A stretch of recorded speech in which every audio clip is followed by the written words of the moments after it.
Stop!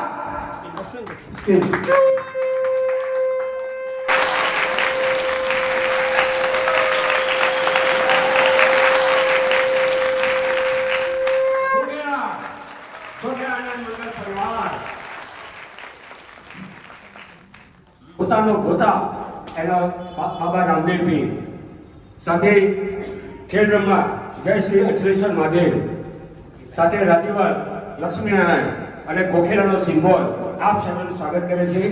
આ બનાવવા પાછળ વૈષ્ણવ એને મને ઓછામાં ઓછી 10 થી 5 વખત 15 વખત મને પૂછ્યું.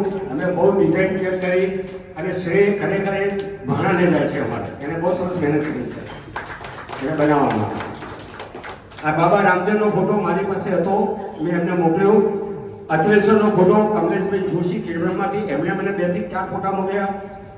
લક્ષ્મીનારાયણનો ફોટો વૈષ્ણવ કે મારી પાસે છે, હું રાધીવાડનો છું. એટલે આ બધું જ સરસ એમને એકદમ ફાઇન. ભાઈ બરોબર લાગે છે? સારું છે? હા, થેન્ક યુ.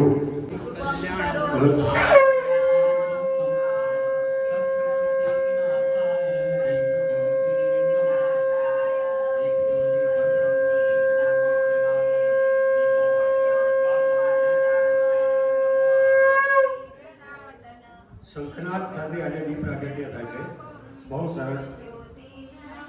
આપણે નસીબદાર છીએ આપણે કે અમદાવાદ નહીં, મુંબઈ નહીં, ક્યાંય ક્યાંથી છે દિલ્હીથી દીપ પ્રાગટ્યનો આપણને લાભો મળ્યો છે. હું તો બહુ જ ખુશ છું. અમે બધા જ એટલા ખુશ છીએ કે ન પૂછો નવા. બહુ સરસ સાહેબ. બોલો સાહેબ. જય હિન્દ, વંદે માતરમ. તિરંગો માત્ર 3 રંગોનો મેળ નથી. એ તો આપણા દેશની શૌર્ય, શાંતિ અને સમૃદ્ધિની ઓળખ.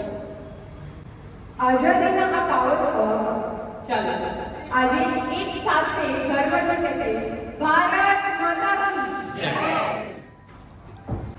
આઝાદીના આ પાવન પર્વની સાથે સાથે આપણા માટે એક વધુ આનંદની વાત છે. ગોખેરા આનંદનિયમ પરિવાર આજે પોતાની એક સુંદર સફળતાના સફળ 8 વર્ષ પૂર્ણ કરી જે 9મા વર્ષમાં પ્રવેશ કરી રહ્યું છે. આ સમગ્ર સફરને એક સાથે લાવવા અને તેને એક સુંદર સ્વરૂપ આપવા માટે જેમના અથાગ પ્રયત્નો અને બહોળો અનુભવનું વિશેષ યોગદાન રહ્યું છે એવા શ્રી વાલ્મીકભાઈ જાનીને આ પ્રસંગે વિશેષ અભિનંદન અને હૃદયપૂર્વક આભાર. તો આવો આઝાદીના આ પાવન પર્વની ઉજવણીને વધુ રંગીન અને યાદગાર બનાવવા માટે આપણી તાળીઓના ગડગડાટથી ઉત્સાહ અને ઉમંગ સાથે શ્રી વાલ્મીકભાઈ જાનીને આમંત્રિત કરીએ કે તેઓ સ્ટેજ ઉપર આવી આજના રંગારંગ કાર્યક્રમનો શુભારંભ કરે. આપ સૌ સાથે મળીને જોરદાર તાળીઓથી તેમનું સ્વાગત કરીએ. શ્રી વાલ્મીકભાઈ જાની, આપનું હાર્દિક સ્વાગત છે. જય હિન્દ, વંદે માતરમ. આભાર. ચીફ ગેસ્ટ તો ભલે હું બોલું છું, પણ આપણા 3 ગામના ગોતા, ખેડબ્રહ્મા અને રાધીવાડ, કોખેરા બહુ વધારે આપણને સરસ એવી માહિતી આપશે. પણ એ પહેલાં હું અશ્વિનકુમારને વિનંતી કરું, અમીશભાઈ વડાને ડાયસ ઉપર લાવે. અશ્વિનકુમાર, ડૉક્ટર અમીશ વડા સાહેબ, જોરદાર તાલીઓથી બતાવજો. આવતા આઈ ડોન્ટ થિંક આ બધાને હું લાયક છું. જસ્ટ બીકોઝ ડૉક્ટર થયો અને મારી પ્રેક્ટિસ કરું છું doesn't give me any rights that I should be felicitated like this. પણ અવોર્ડ અને પૈસાને કોઈ ના નથી પાડતું એટલે હું એ ના નહીં પાડી શક્યો. બાકી અધરવાઇઝ આઈ થિંક ઘણા લોકો અહીંયા છે, તમે લોકો છો, where you people are doing better job. આખા વર્ષમાં 52 અઠવાડિયામાંથી 40 અઠવાડિયા હું લેક્ચર ક્યાંક ને ક્યાંક આપતો હોઉં છું, પણ આજે પહેલી વાર પરિવારજનોની વચ્ચે આપી રહ્યો છું.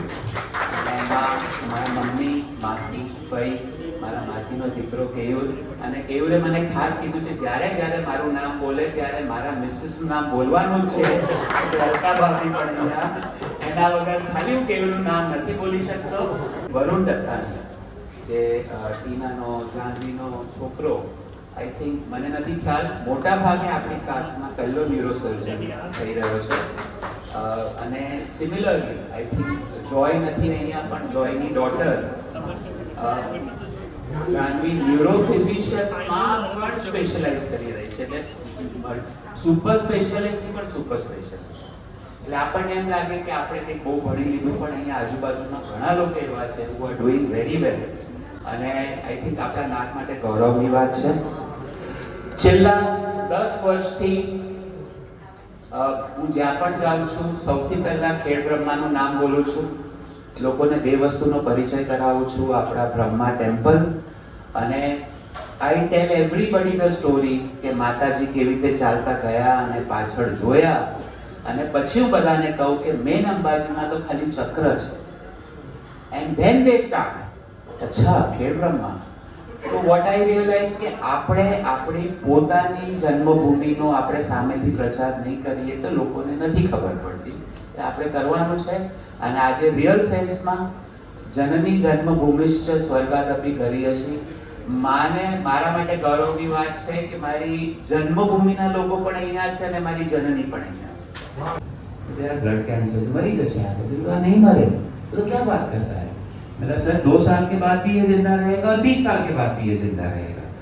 How did I develop that confidence to say that sentence? કારણ કે મને ખબર છે કે ડેવલપમેન્ટ એટલા થયા છે કે આપણે આ લોકોને બચાવી શકીએ છીએ, ક્યોર કરી શકીએ છીએ. આજની તારીખમાં ટાટા હોસ્પિટલમાં એવી વાત છે કે બ્લડ કેન્સરમાં જો કોઈ છોકરો મરે તો એ ડોક્ટરની તબાઈ થાય છે કે તું બતાવ, તું સવારથી શું કરી રહ્યો હતો, આ કેવી રીતે મર્યો. That's where the science is. અને આ જર્ની તમે જુઓ તો આખી જર્ની તમારે 40 થી 50 વર્ષની છે. એક ગુજરાતીમાં કહાવત છે, હું ભૂલી ગયો, તરત આવે ઘોડાની વેગે અને તરત જાય કીડીની વેગે. કરેક્ટ? સો પણ કીડી પણ ધીમે ધીમે ધીમે કરતા એનું પાર કરે છે. આપણે જો ડરીએ નહીં, હિંમત ના હારીએ તો એક ટાઈમ તો આવશે ને કીડી રસ્તો ક્રોસ કરશે. હવે આજે એ રસ્તો આવી ગયો છે. જો આપણે મહેનત કરીએ તો આ વસ્તુ પોસિબલ થાય છે. We spoke about the CAR-T and we spoke about the bread. Last, I think 5 minutes or so, I will speak about આપણે શું ટેસ્ટ કરવા જોઈએ.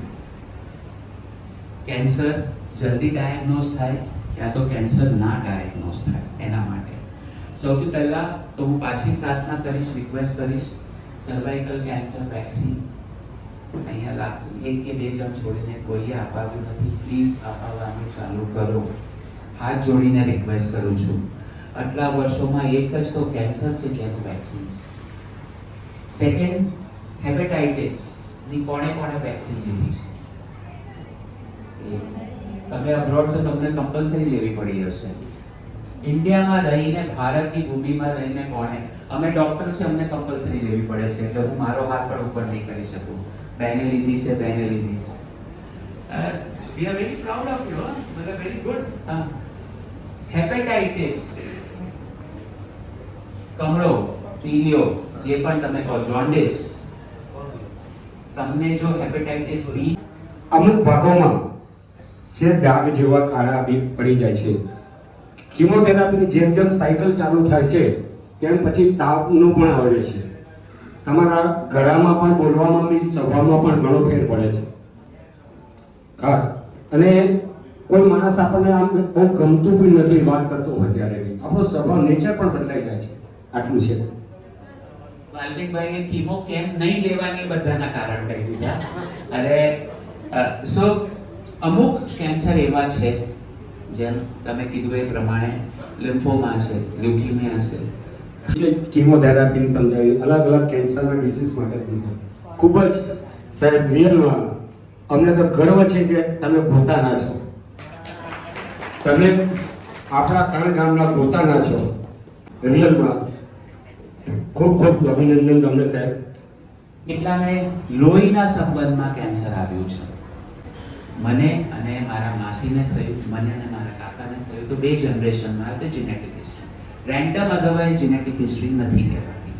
डॉक्टर साहब ये कल ही मेरे बेटे का इतना सुंदर रिश्ता आया था, हमने ठुकरा दिया क्योंकि बेटी की माँ को कैंसर था. આ બધું મિથ્યા અને અફવા છે. અમે જોઈન કરેલા છે મારી બી એક ઈચ્છા હતી કે અમારા પરિવારમાં એકવાર એમને અહીંયા આમંત્રણ આપીએ. લાસ્ટ ટાઈમ આપવું હતું પણ એમને પ્રોગ્રામ હતો ગઈકાલે બી, આજે સવારે 5 વાગે ભાવનગરથી આવ્યા છે.